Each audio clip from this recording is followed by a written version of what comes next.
अस्सलाम वालेकुम, welcome to my channel name point TV. Dipanwita नाम का मतलब और इसकी तफसीलात।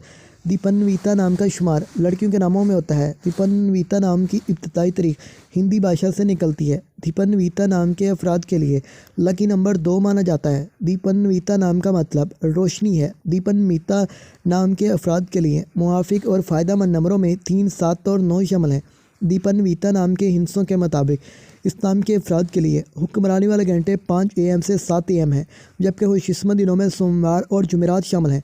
दीपन्विता के हाकम सियारों में नचपून शामिल है।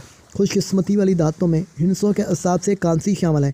दीपन्विता नाम के अफराद के लिए मुआफिक रंगों में पीला, सफ़ेद, हल्का सब्ज़ शामिल है। दीपन्विता नाम के अफराद के लिए मुआफिक पत्थरों में सब्ज़ पत्थर शामिल हैं, जबकि मुतमादिल मुआफिक पत्थरों में फिरोज़ी पत्थर, जेड पत्थर शामिल हैं। इस नाम के अफराद का उसूल ज़िंदगी है कि आप खुद को तन्हा महसूस करते हैं। आपका दिल चाहता है कि आप लोगों के साथ घुल मिल कर रहें।